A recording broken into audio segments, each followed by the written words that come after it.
DRV news में आप सभी का स्वागत है। मैं हूं सैयद सलमान। हम बात कर रहे हैं आज एक ऐसे विषय पर जिस पर बहुत कम चर्चा होती है। चर्चा महिलाओं के तनाव की, चर्चा माँओं के तनाव की, चर्चा बहनों, बीवियों और महिलाओं से जुड़े हुए तमाम जितने भी रिश्ते हैं उनके तनाव की।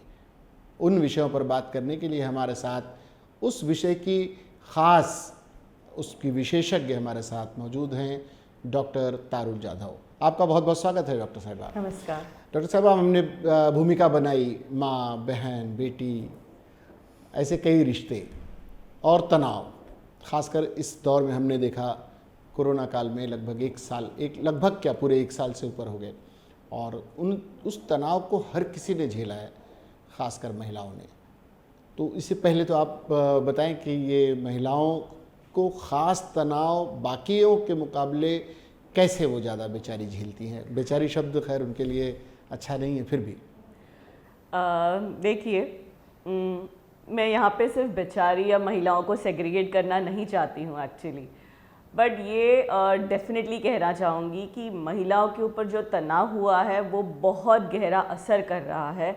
और ये कोविड एक स्ट्रेस या एक निमित्त मात्र था इस चीज़ को फैलाकर बाहर लाने के लिए, और इसका प्रभाव सिर्फ अपने भारत में ही नहीं है, पूरे ग्लोबली ये दिख रहा है। एंड बिकॉज ये बहुत ग्लोबली बहुत ज़्यादा मात्रा में इस कोविड के समय पर उभर कर आया है, तो ये बहुत बेचैनी कराने वाली चीज़ थी, जिस वजह से मुझे ये मौका जब मिल रहा है मैं ये छोड़ना नहीं चाहती हूँ बताने के लिए कि यस, महिला स्पेशली माँओं के ऊपर इन दौर में बहुत ज़्यादा तनाव आया है, तनाव उभरा है, और जिस तनाव का असर पूरे फैमिली के ऊपर पड़ा है। जी, हम बात कर रहे हैं महिलाओं के तनाव की। जिस घर में मान लीजिए बीमारी पहुंच गई किसी तरह से, न भी पहुंची हो, अड़ोस पड़ोस में भी पहुंची हो, हमने देखा है सबसे ज़्यादा तनाव उन महिलाओं को ही हुआ है। वो अपने पतियों की सुरक्षा को लेकर, अपने बच्चों की सुरक्षा को लेकर, ख़ासकर बच्चों को लेकर बहुत ही सजग रहीं। बाहर जाने से रोकना, उनके लिए विटामिन का इंतज़ाम करना, उनके लिए जितने भी बूस्टर्स हैं उनका इंतज़ाम करना, खुद अपने लिए वक्त न दे पाने वाली माएँ इस पूरे दौर में इतना ज़्यादा अपने आप को समर्पित रहीं। तो वो दौर कैसा गुजरा होगा उन महिलाओं के लिए? मैं अपने आप से शुरू करती हूँ। एक माँ, एक डॉक्टर, एक वर्किंग प्रोफेशनल होने के नाते ये सब मैंने देखा है, झेला है। और जब मैं खुद अंडरगो कर रही थी मैनेज करते वक्त, working with the family life, with एक बच्चा, विद दैट इनसिक्योरिटी फीलिंग, बहुत अजीब लग रहा था। तब तो ऐसे लग रहा था शायद मेरे ऊपर पहाड़ टूट पड़ा है कि मुझे घर का भी मैनेज करना है, बाहर का भी मैनेज कर रहा है। बिकॉज उस दरमियान सब चीज़ों में कटौती आ रही थी। खाना लिमिटेड, घर में लोग ज़्यादा, डिमांड ज़्यादा, तो खाने में और किचन में वक्त ज़्यादा, काम भी करना है, काम अपना जिम्मेदारी से करना है, जो हम वर्किंग पैटर्न कर रहे हैं बराबर है। इसके अलावा जो हाउसवाइफ्स है, जो मेरी कलीग्स थे या मेरे फ्रेंड्स थे बचपन के, जो हाउसवाइफ्स थे, उनके ऊपर तो मानो पहाड़ी टूट पड़ा था। फैमिली के जो लोग थे, जो पहले बाहर रहने वाले थे, जो बाहर अपना इमोशनल वेंट आउट करते थे, अपने कामों में बिजी हुआ करते थे, सारे के सारे घर पे, तो सारा दिन किचन में जो उनको बचा कुचा वक्त भी मिलता था वो भी नहीं मिल रहा था। एक अजीब सा तनाव बढ़ रहा था और एक हेल्पलेस फीलिंग जो हो रही थी ना, डिस्पाइट कि मैं डॉक्टर होने के बावजूद मैं वो फेस कर रही थी। तब मैं जान सकती हूँ और समझ सकती हूँ कि जो नॉन मेडिकोज भी थे वो कितनी बुरी दौर से इस दरमियान गुजरे होंगे।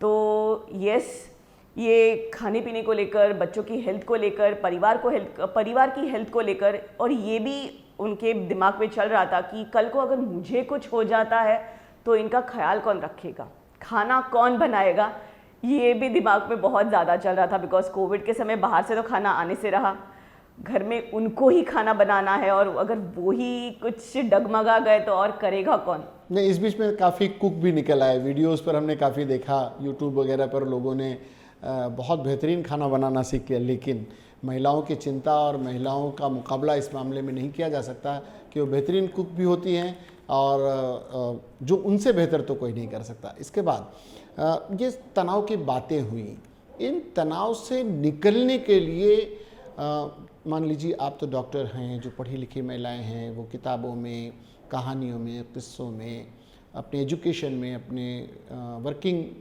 तरीके से वो अपने आप को थोड़ा सा बिजी रखकर उतनी देर तो कम से कम दूर हो लेती हैं। गृहिणी महिलाएं, ख़ास करके माएँ, छोटे बच्चों की माएँ उस तनाव को झेलती रहती हैं, तो वो उससे बाहर कैसे उभरें? उसके लिए उन्हें क्या करना चाहिए ऐसा जो हम अपने ज़रिए बता सकें, अपने चैनल्स के माध्यम से आपके ज़रिए उन्हें बताया जा सके? मैं शुक्रिया करना चाहूँगी ये सवाल आपने जो पूछा है, बिकॉज़ कोविड सिनेरियो जो हुआ है ना, ये एकमात्र एडवर्सिटी है लाइफ में। या हमने देखा है हमारे साथ बहुत सारे पैंडेमिक्स हो चुके हैं और हम उसमें से बाहर भी निकल चुके हैं, बट इस दौर में शायद हम ना अपने आप से रूबरू हो रहे थे इस दरमियान काफ़ी हद तक, कि हमें लग रहा था कि हमारे कल्चर्स में कितने फ्लॉज आ रहे हैं, हमें वो कितना रेक्टिफाई करना ज़रूरी है। एक माँ ही कितने फ्लॉज रेक्टिफाई कर सकती है, वो इस पैंडेमिक के द्वारा हमारे सामने आ रहा था। एक्चुअली एज अ मदर जो हाउसवाइफ है उसके लिए बहुत डिफ़िकल्ट हो जाता है स्ट्रेस से बाहर निकलना, अगर वो खुद से कोशिश ना करे तो। बिकॉज डॉक्टर के पास जाने के लिए भी बहुत लंबी लाइन होती है, तो डॉक्टर के पास जाने के लिए भी उसकी हिचकिचाहट तो डेफिनेटली रहेगी। तो उसको मन में ही पहले एक तो ठानना है कि मुझे बाहर निकलना है। ये तो ऐसा होता है फ्रैंकली, अगर डॉक्टर खुद की अपनी हेल्थ को संभालता नहीं है तो वो पेशेंट्स की भी टेक केयर नहीं कर पाता है। मतलब वो एक प्रैक्टिस अलग एंड प्रीचिंग अलग ऐसे हो जाता है। तो अगर माँ खुद बच्चे को बोलती है कि बच्चा संभाल के रहे, तू ये बराबर खा, वो बराबर खा, और वो खुद खाना पीना, सोना, रिलैक्स होना ये अगर बराबर नहीं करती है तो डामाडोल होना फॉर श्योर सूनर और लेटर है ही है, और इसका लॉन्ग टर्म इफेक्ट बहुत बेकार है। तो वो जो अगर तनावग्रस्त हो जाए तो करे क्या? वो कैसे अपने आप को उससे उभरना तो है। अगर वो कमज़ोर हो जाती है, घर की गृहिणी अगर कमज़ोर हो जाती है तो पूरे घर को बिखरते हुए हमने देखा है। तो वो अपने आप को मानसिक रूप से कैसे इतना मजबूत करे कि पूरे घर को भी संभाले रहे?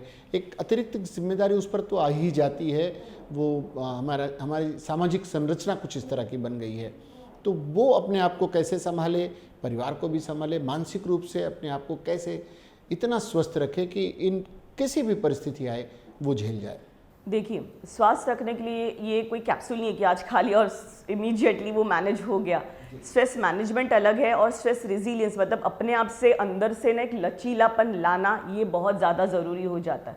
अगर आपको याद है, बहुत से माओ को मेरे ख्याल से याद होगा, हमने बच्चों को पढ़ाया है एक story, the oak tree and the reads, जहाँ पे एक ओक ट्री होता है और एक रीड्स, मतलब सादे ग्रासेस हम जिसे कहते हैं वो जी। बहुत तेज़ आंधी चलती है और ये ओक ट्री बोलता है कि मुझे कुछ नहीं होने वाला है, तुम लोग क्या बार बार झुकते रहते हो, कितने कमज़ोर हो, कितने बेवकूफ़ हो, टाइप्स ऑफ थिंग्स। एक वक्त आता है कि झुकने वाले ओक ट्रीज जो है ना, बड़ा सा बड़ा तूफान झेल सकते हैं, रहते हैं। और ये ओक ट्री वो ग्रासेस रहते हैं और ये ओक ट्री जड़ से निकल के बहने लगता है। मॉरल ऑफ द स्टोरी यही है कि हम जितना अपने आप को तनाव पूर्ण रखते हैं, टाइट रखते हैं, उतने ही हम बीमारियों के अधीन हो जाते हैं और फैमिली को भी बीमारियों के अधीन ही कर देते हैं। तो शुरुआत में ही हम माओ को ये चीज़ें जो हम सिखा रहे हैं वो आचरण में लाना बहुत ज़रूरी हो जाता है, और उसकी शुरुआत हमारे थॉट प्रोसेस से होती है। हमें जो कई बार होते ही ना इनसिक्योरिटी की, अरे कल खाना नहीं मिलेगा, कल राशन नहीं मिलेगा, या मेरे बच्चों को क्या हो जाएगा, ये एक डर रहता है। मैं जानती हूँ कि हर एक माँ को अभी भी लगता है कि अगर मेरा बच्चा बाहर खेलता है तो उसको कोरोना हो जाएगा, वो घर पे आएगा तो दादा दादी को भी कोरोना हो जाएगा या पिताजी को भी हो जाएगा, मुझे भी हो जाएगा, फिर क्या। मतलब ये एक डर सा रहता है। तो ये डर हम अपने बच्चों को भी फैला रहे हैं, वो डर और भी बच्चे को फैला रहा है। तो ये डर से ज़्यादा है अगर वो खुद अपने आप में ही आत्मनिर्भर होना सीखे, खुद अपने आप को अपने पैशंस को, अपने जो, मतलब वो भी एक बच्ची थी, लड़की थी, जब उसके भी सपने थे ना, उसके भी हॉबीज़ थे या पैशंस थे, reignite them, live your life happily. उसके लिए भी तो कोई खास कैप्सूल नहीं है ना मैम, नहीं, तो उसके लिए वो क्या करे? हाँ वही तो वो करे क्या ऐसा? एग्जैक्टली तो उसके लिए ना उसको अपने आप के ऊपर पहले तो विश्वास डेवलप करना पड़ेगा, और वो ग्रेजुअली ही आता है। जैसे हम अपनी दिनचर्या को प्रायोरिटाइज कैसे करें, मतलब ये ऐसे हो जाता है कि सुबह उठते ही इसका ये काम करना है, उसका वो काम करना है, ये करना है, ये करना है, उसका तो कुछ वक्त बचता है नहीं। तो अपने आप के लिए वो जब वक्त निकालती है ना तभी ये सब कर पाती है। तो शेड्यूलिंग बहुत ज़्यादा ज़रूरी बन जाता है। मैं अपने आप का कहती हूँ, मतलब ये over a period of time मेरे लिए हुआ है पॉसिबल, इमीडिएटली हुआ नहीं है, बिकॉज योगा की फ़िलॉसफी या अपने आप के बहुत से चीज़ें जो मैंने सीखे वो आचरण में लाके वो इंटीग्रेट करके मैं अपने आप को इस मुकाम पर ला पाई हूँ कि मुझे लगता है कि ये सारा इंटीग्रेशन ही लोगों को बहुत हेल्प करेगा, स्पेशली माओ को, कि फर्स्ट एंड फॉरमोस्ट उनको अपने आप को ना प्रायोरिटाइज करना है। लाइफ में प्रायोरिटी जब तक तुम सेट नहीं करते हो तब तक कुछ बात आगे नहीं बढ़ती है। मतलब तुम एग्जैक्टली किस चीज़ को प्रायोरिटाइज कर रहे हो, अपने हेल्थ को, अपने हस्बैंड को, अपने बच्चे को या किसी और को। Set your priorities and work accordingly. दूसरी बात है, यू नीड टू अंडरस्टैंड कि जब तक बिल्डिंग खड़ी है ना, वो खड़ी है, वो पिलर्स पे खड़ी है। अगर आपको खड़े रहना है तो आपको भी आपकी वो पिलर्स मजबूत करने हैं। वो पिलर्स कौन से हैं? आपका खाना बराबर होना चाहिए। आपका खाना केवल आपके शरीर के लिए नहीं है, आपके मानसिक के लिए भी खाना होता है। जैसे अवॉइड वॉचिंग नेगेटिव थिंग्स, मतलब डेफिनेटली जो नेगेटिव लोग हैं, जो नेगेटिव फीडबैक देने वाले लोग हैं, उनसे दूर रहो। ये आपके दिमाग में नेगेटिव फीडिंग मत जाने दो। दूसरी बात है एक्सरसाइज। एक्सरसाइज अपने माइंड के लिए भी, अपने बॉडी के लिए भी वक्त निकालो। ये जब आप प्रायोरिटाइज करते हो तभी आप ये कर पाओगे। तीसरी बात है डू रिलैक्सेशन।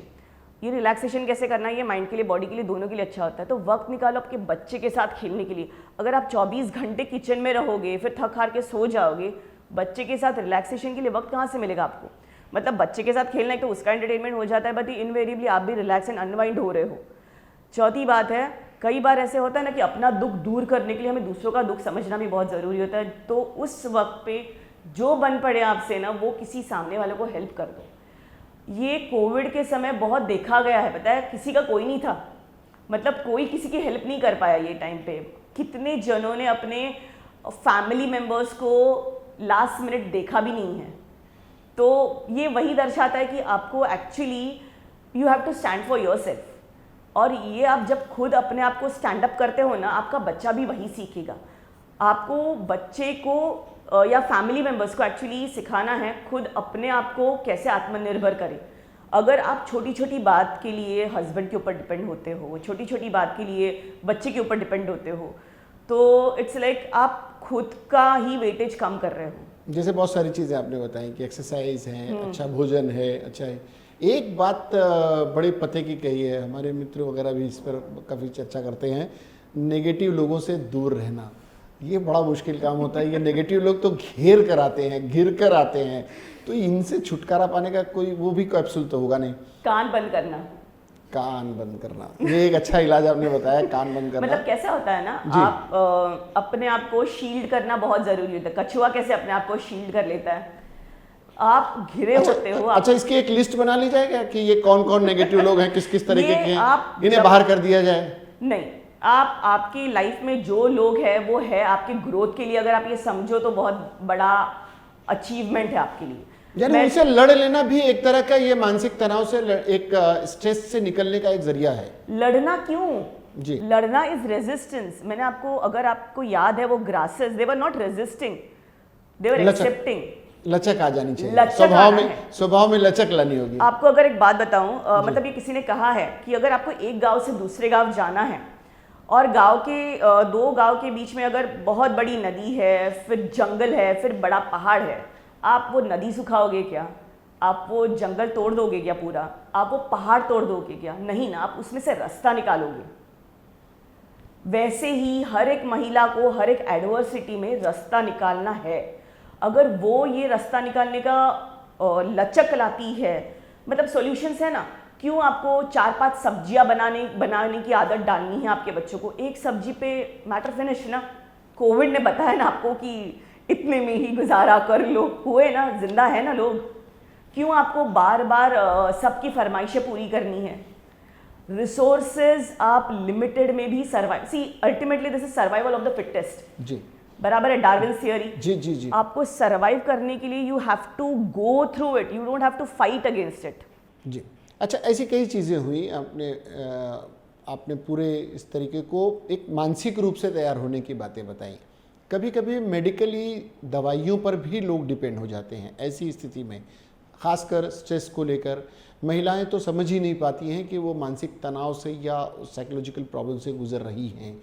ऐसे में अगर पता चले, उन्हें खुद को भी एहसास हो, तो ये होम्योपैथ इसमें कितनी कारगर होती है और क्या उन्हें संपर्क करना चाहिए डॉक्टर से या बस उसे एक मिथ मानकर छोड़ देना चाहिए? मैं थोड़ा सा असहमत हुई यहाँ पे आपसे। Actually according to the statistical data महिला ज़्यादा जागरूक है जी। वो स्ट्रेस में है, ये उन्हें ज़्यादा पता होता है, इसीलिए वो दूसरों का स्ट्रेस फटके से देख सकती है और समझ सकती है। जहाँ तक आप पुरुषों को ले लो या पिता को ले लो, एक पिता फिगर है, उनको उतना नहीं समझ में आता है, वो एक अवेयरनेस नहीं है। नाउ यू कैन से ये हमारे hormones are making you wired that way, because महिलाएं ज़्यादा सतर्क होती है अपने स्ट्रेस के लिए, इसीलिए वो कई बार आपने अगर देखा होगा तो ज़्यादा योगा के लिए रिसोर्ट करती है, मेडिटेशन के लिए जाती है, रिलैक्सेशन के लिए जाती है। पुरुषों की संख्या उसमें बहुत कम है। आलसी होते हैं? नॉट आलसी, उनको वो स्ट्रेस है ये ही नहीं पता चलता है, पता ही नहीं चलता है। उनकी प्रोडक्टिविटी भी कम आती है तो भी पता नहीं चलता है। यहाँ तक महिला ऐसे होती है, यार मैं थक गई हूँ, मैं क्यों थक गई हूँ, मुझे कुछ तो करना चाहिए, मुझे अपनी एनर्जी बढ़ानी चाहिए, बिकॉज फैमिली सफ़र नहीं होनी चाहिए। उसका अल्टीमेट होता है फैमिली सफ़र नहीं होनी चाहिए जी। मैं आपको एक उदाहरण बताती हूँ। आप अगर बता रहे हो मेडिसिन का, तो महिलाएं मेडिसिन के लिए आती है, डेफिनेटली आती है, बट अगर उनको बोलूँ ना, अभी मैं पेशेंट्स भी देखती हूँ, ऑर्थोपेडिक ओपीडी में कई पेशेंट्स भी आते हैं, और अनफॉर्चुनेटली पेशेंट्स अगर बैकएक के हो तो उनको कहा जाता है कि दवाई लो, कंप्लीट बेड रेस्ट मैंडेटरी है। ये कोई ऑर्थोपेडिक सर्जन भी आपको बोलेगा कि बैकएक के लिए बेड रेस्ट मैंडेटरी है, हर एक चीज़ को सर्जरी की ज़रूरत नहीं होती है। दूसरी बार आई, डॉक्टर ठीक नहीं है, ठीक है, तीसरी बार आई, डॉक्टर ठीक नहीं है, तीसरी या चौथी बार उसका हस्बैंड आया, आपकी दवाई से आराम ही नहीं पड़ रहा है, अब कर क्या रहे हो, एकदम झगड़े के मूड में। एंड मैंने पूछा आप एग्जैक्टली करते क्या हो घर पे? कुछ नहीं, घर का काम, झाड़ू कट्टा लादी भांडी सब कुछ। यही बैकएक अगर उसके हस्बैंड को होता तो वो क्या करती? हाथ में थाली देती परोस के, तुम बिस्तर पे रहो। पर ये क्या कर रही है? उठ के किचन जा रही है, नीचे झाड़ू बर्तन सब कर रही है। जो ज़रूरी है क्या, मतलब एक दिन नहीं किया तो, 2 दिन नहीं किया तो, बच्चे को सिखा दिया तो, हस्बैंड ने कोऑपरेट किया तो, अल्टीमेटली क्या होगा? सर्जरी की नौबत आएगी, पैसे कम करने के लिए झगड़े होंगे, फिर आपको समझ में आ रहा है। हाँ, सब कुछ उसमें उलझा हुआ है एक दूसरे से। क्यों? मतलब यहाँ पे आप निपट सकते हो ना। मैं इन चीज़ों से भी होम्योपैथ करीने से मुकाबला करता है, होना चाहिए। लोग उसकी तरफ आकर्षित हों, इस तरह के भी प्रयास होने चाहिए, जागरूकता लानी चाहिए। एक मिथ है, जैसा हम पिछले शोज में डॉक्टर गुप्ता जी वगैरह के साथ भी हम बात कर रहे थे, कि होम्योपैथ को लेकर एक लोगों की धारणा है कि बड़ा स्लो असर करता है। नहीं होता है ऐसे स्लो। एक स्ट्रेस बताऊं आपको, महिलाओं में काफ़ी स्ट्रेस होता है, और वो स्ट्रेस दूर करने के लिए क्विक फिक्सेस के पास जाती है। क्विक फिक्सेस मतलब स्पा चली गई, या मसाज ले लिया, बैकएक हो रहा है तो, या योगा ले लिया, योगा कर लिया, मतलब उस टाइम पे रिलीफ नहीं हुआ, फिर घूम फिर के अगर बहुत ज़्यादा खर्चे पानी हो गए तो होम्योपैथ के पास आ गए, बिकॉज रिलेटिवली कम खर्चा होता है, मीठी गोलियाँ होती है, कड़वी गोलियाँ खा खा के कंटाला आ जाता है। तो एक ऐसी पेशेंट थी जिसको बैकएक हो रहा था, गई 3-4 सालों से, आई, होम्योपैथी नहीं लेना था उसको, एलोपैथिक सर्जन के पास वो कंसल्टिंग के लिए थी। वी वर लाइक, मैं स्टूडेंट्स को पढ़ाते वक्त we were watching, we were explaining about everything. Second time she said कि doctor I don't mind taking homeopathic medicine. I was like okay, पूरी तरीके से पूरा मानसिक तनाव सब कुछ पूछ लिया। 1 हफ्ते के अंदर जो 3 सालों से उसका दर्द कम नहीं हुआ था, 70% का बैक पेन का रिलीफ था 1 हफ्ते के अंदर। मतलब this is not a slow relief, अभी दिस इज़ इमीडिएट रिलीफ। पर यह है कि आपने वो भरोसा होके सब बता देना ज़रूरी बन जाता है कि आपका तनाव ओरिजिनेट कहाँ से हो रहा है। और एक माँ को ये बहुत शर्म लगती है बताते वक्त कई बार कि घर की बातें बाहर क्यों बताऊँ। तो ये इन चीज़ों को चलते चलते अगर आप समेटना चाहें, मानसिक तनाव को लेकर, महिलाओं के तनाव को लेकर, माँओं के तनाव को लेकर, तो चलते चलते आप क्या गाइड करना चाहेंगी उन महिलाओं से और उन पुरुषों से जो अतिरिक्त बोझ बनते हैं कभी कभी ऐसी परिस्थिति में महिलाओं पर? जैसा आपने एक उदाहरण देकर भी बताया कि भाई वो बीमार है तो है, उसे सपोर्ट की ज़रूरत है। अगर यही पुरुष होता तो शायद वो पूरी तरह से सेवा शुश्रूषा में लगी रहती, लेकिन खुद बीमार है तब भी वो बेचारी लगी हुई है। देखिए, मैं ये समझती हूँ कि आपने ये कहावत सुनी होगी, the hand that rocks the cradle rules the world. मतलब क्या, जो हाथ एक क्रैडल से बच्चे को सुला सकता है, वो हाथ एक क्षमता रखता है पूरी दुनिया को चलाने की। इसका अर्थ क्या होता है कि एक बच्चे का पूरा संस्कार जो है, उसका चाल ढलन जो है, उसका कैरेक्टर है, डिसीजन मेकिंग, उसके नज़दीकी जो व्यक्ति रहता है, एक माँ ही ज़्यादातर रहती है, बराबर है, तो उसके ऊपर ही पूरा होता है। तो अगर एक माँ हर बार कंप्लेन करती रहेगी, क्रिबिंग करती रहेगी, दर्द में है, चिड़चिड़ करती रहेगी, अक्सर महिलाओं का होता है, पता है, इसका गुस्सा उसके ऊपर निकाल देते हैं, बिकॉज पति का गुस्सा बच्चों के ऊपर तो अक्सर निकलता है, किसी और का गुस्सा किसी और के ऊपर निकल जाता है, तो ये बच्चे देखते हैं, तो ये ही बच्चे सीखते हैं। अगर माँ स्ट्रेस को बराबर से लचीले तरीके से मैनेज कर सकती है, तो इस तरीके से वो स्पिलिंग ऑफ एंगर नहीं होगा, वो ज़्यादा हैप्पी रहेगी, ज़्यादा कंटेंटेड रहेगी, सक्सेसफुल रहेगी जो भी वो कर रही है उसमें। Even as a housewife she can be definitely successful. मतलब मैं जो काम कर रही हूँ उसमें खुश हूँ, उसमें संतुष्ट हूँ, कमी क्या है उसमें। तो ये जो आत्मनिर्भरता जब उसमें आएगी ना, तब वो वही बच्चे में ट्रांसलेट होगा। और जब वो ब्लेम गेम, मतलब आपके फादर की वजह से मैं ये सफ़र कर रही हूँ, आपकी माँ की वजह से मैं ये सफ़र कर रही हूँ, ये जब वो बोलना छोड़ के अपने आप को ही बदलने की अपने आप को बदलने की क्षमता रखेगी या कोशिश में लगेगी, बच्चा भी ब्लेम उठाने के पहले 10 बार सोचेगा। मतलब वो भी अपने आप को पहले बदलेगा, ना कि दुनिया को बदलने के लिए जाएगा, और पत्थर फेंकना वगैरह वो कम होगा। ये मैं डेफिनेटली मानती हूँ। एंड मेरे हिसाब से अगर हम माँओं को ज़्यादा सक्षम बना देते हैं, आने वाला जनरेशन हमारा बहुत ही ज़्यादा मात्रा में सेफ, सिक्योर, स्ट्रेस रेजिलिएंट रहेगा। बिकॉज कोविड तो एक बहाना है, मतलब एक्चुअली कितने पैंडेमिक्स हो चुके हैं और आई डोंट नो कितने और बाकी है। स्ट्रेस तो आती ही रहता है ना। पैंडेमिक एक चीज़ है, मतलब घर में भी कितने तनाव आते हैं, जॉब में आते हैं, स्कूलिंग में आते हैं, फैमिली लाइफ में भी कितने आते हैं।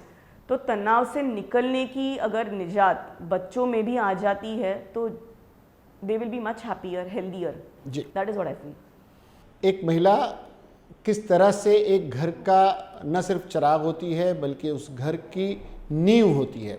महिला का शारीरिक रूप से ही सशक्त होना ज़रूरी नहीं, उसका मानसिक रूप से भी सशक्त होना बहुत आवश्यक है। और तनावग्रस्त महिला पूरे घर के लिए एक दीमक का रूप ले लेती है।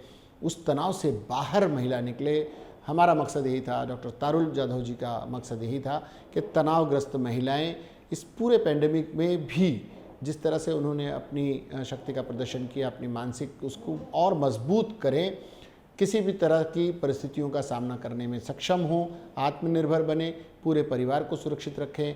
पूरा परिवार अगर सुरक्षित है, मानसिक रूप से स्वस्थ है, तो पूरा समाज मानसिक रूप से स्वस्थ रहेगा और चारों तरफ एक पॉजिटिव एनर्जी का संचार होगा। डॉक्टर तारुल जाधव जी, आप आई, आपने शो में हिस्सा लिया, बहुत सी बातें अधूरी रहेगी होंगी, आपको बहुत सारी बातें कहनी होंगी। इन अधूरे श्रृंखला को हम लगातार जारी रखना चाहेंगे, आपके साथ फिर चर्चा करेंगे। बहुत बहुत शुक्रिया आपका हमारे शो में आने के लिए। ये थी डॉक्टर तारुल जाधव हमारे साथ कई विषयों पर चर्चा करते हुए, ख़ासकर महिलाओं के तनावग्रस्त होने की और माँओं को उन तनाव से निकलने की कई बातें बताई हैं। ये कार्यक्रम आपको कैसा लगा? इससे जुड़े हुए कोई सुझाव हो, कोई समस्या हो, कोई आप राय देना चाहें तो ज़रूर हमारे कमेंट बॉक्स में जाएं। इसके लिए आपको ये करना होगा कि GRV न्यूज़ को सब्सक्राइब करना होगा, हमारे लाइक करना होगा और अपने कमेंट से हमें नवाजना होगा। फ़िलहाल के लिए इतना ही। सलमान को और पूरी टीम को दीजिए इजाज़त, लेकिन देखते रहिए GRV न्यूज़। जय हिंद।